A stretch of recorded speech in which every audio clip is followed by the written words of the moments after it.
Hello friends. चलिए आज फिर एक नए टॉपिक पे बात करते हैं। आज के वीडियो में मुख्य रूप से जो इंजेक्शन पे डिस्कस कर रहे हैं वो है प्रोपोफॉल। डिटेल में देखेंगे फ्रेंड्स। प्रोपोफॉल प्रोपोफॉल इंजेक्शंस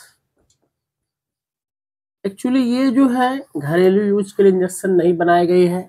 ये एक तरह से जो है एनेस्थेटिक इंजेक्शन है। हॉस्पिटल में बिफोर सर्जरी जो है इस पेशेंट को बेहोश करने के लिए इसका इस्तेमाल किया जाता है। कि कभी भी इस वीडियो को देखकर जो है आप इस इंजेक्शन का उपयोग घर में ना करें बिना मेडिकल के एक्सपर्ट डॉक्टर की सलाह के बगैर। चलिए आइए इस पर बात करते हैं। तो प्रोपोफॉल इन्फ्यूजन इंजेक्शन जो है इसका यूज जो होता है, जैसे कि हम जान रहे हैं एनेस्थेटिक इंजेक्शन है। ये मुख्य रूप से जो है सोयाबीन ऑयल, एग लेसिथिन, इन सब चीजों से मिलकर बनता है। तो इसमें जो है डिस्कार्डेड जो है विदिन 6 आवर्स उसको डिस्कार्ड करना पड़ता है। ये IV form, IV anaesthetic injection है for general anaesthesia. For general anaesthesia मतलब बड़ी बड़ी सर्जरियां, खासकर 2 घंटे, 3 घंटे, 4 घंटे, 5 घंटे, उससे लंबे तक यूज होने वाली सर्जरियों में इसका इस्तेमाल होता है। सर्जरी से ठीक पहले लगाते हैं ताकि पेशेंट को इंडक्शन आ जाए और दर्द का एहसास ना हो। अगर इसके मैकेनिज्म ऑफ एक्शन की बात करें कि दवा काम कैसे करती है, देखिए डियर फ्रेंड, सबसे बड़ी बात है कि इस दवा का जो रियल मैकेनिज्म ऑफ एक्शन क्या है वो पूरी तरह से एक्सप्लेन नहीं है। लेकिन जो भी मेडिकल एक्सपर्ट जो चीजें बताते हैं कि प्रोपोफॉल इन्फ्यूजन का वर्क कैसे होता है, तो वो है कि हमारे ब्रेन के अंदर जो गावा रिसेप्टर है उसके एक्टिविटी को इनहांस करके जो है क्लोराइड को डीपोलराइजेशन के माध्यम से वर्क करा के वहां से न्यूरल सिग्नल को इनहिबिट करता है। मतलब बोल सकते हैं मैकेनिज्म ऑफ एक्शन में जो है गाबा, गामा एमिनो ब्यूटारिक एसिड, गाबा रिसेप्टर इनहांसमेंट, इससे ये वर्क करता है। गाबा रिसेप्टर इनहांसमेंट के द्वारा कार्य करता है। यूज जो है इसका अलग अलग यूज है। अगर किसी पेशेंट को मान लेते हैं कि एमआरआई करना है किसी बच्चे का, तो चूंकि एमआरआई के दौरान बच्चे रोने लगते हैं तो उससे पहले इंजेक्शन का इस्तेमाल कर देते हैं ताकि बच्चे को मशीन के दौरान किसी तरह दिक्कत ना हो, ताकि उसकी सभी तरह की जांच उच हो सके। किसी को दिक्कत है उसमें, तो छोटे बच्चे में यूज होता है ये। और यानी कि for new born baby, for examination of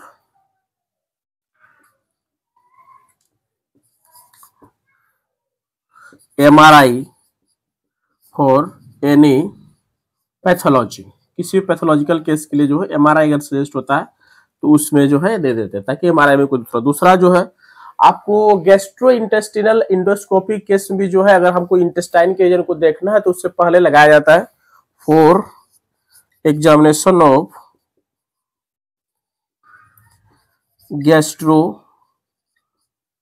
intestinal endoscopy, for examine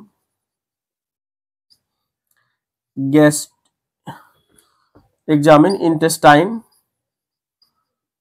disease, इसके लिए भी इस्तेमाल किया जाता है। और आपको जो है कुछ यूज और है डियर फ्रेंड्स, देख लेते हैं कुछ यूज और। जैसे कि आपको अगर किसी व्यक्ति को मान लेते हैं इपिलिप्टिक सीजर आते हैं बार बार 5 मिनट से लंबे रहते हैं, तो उस केस में भी जो है for stop the epileptic seizure more than 5 minutes,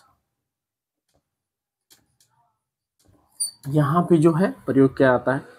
तो ये कुछ इसके जो है यूज है प्रोपोफॉल इंजेक्शन की। अब कुछ इसका देख लेते हैं साइड इफेक्ट।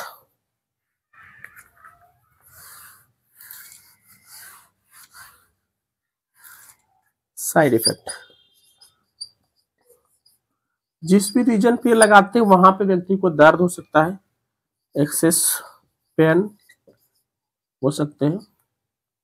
दूसरा जो है ब्लड प्रेशर लो हो सकते हैं, विजन की प्रॉब्लम हो सकती है, विजन प्रॉब्लम हो सकती है, यूरिन पास करने में दिक्कत हो सकती है, यूरिन पासिंग डिफिकल्टी हो सकती है, सोते समय नींद टूट सकती है, आपको जो स्लीप डिस्टरबेंस हो सकता है नाइट के समय।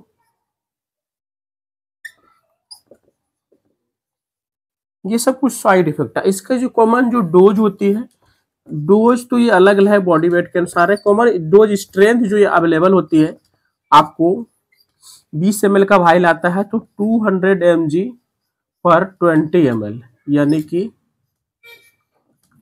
10 mg पर 1 ml के स्ट्रेंथ में, और ये खासकर 20 ml के वाइल फॉर्म में भी अवेलेबल होती है। इसको जो है मेडिकल डोज के अनुसार, बॉडी वेट के अनुसार जो है चलाया जाता है। ये एक तरह से प्रोपोल इंजेक्शन है। और हॉस्पिटलाइज केस में कभी आईसीयू के अंदर जो है, कभी लंबे किसी पेशेंट को मान लेते हैं कि आईसीयू वेंटिलेशन पे है, वहां भी जो है पेशेंट को सीडेट करने के लिए वहां भी चलाई जाती है। और इस इंजेक्शन का इस्तेमाल जो है इन्फ्यूजन के रूप में भी जो है हॉस्पिटल सेटअप में किया जाता है। इतनी सब जानकारी थी प्रोपोल इंजेक्शन के बारे में, एक डिटेल जानकारी। अगर ये वीडियो आपको अच्छा लगे तो और दूसरों तक शेयर करें। धन्यवाद।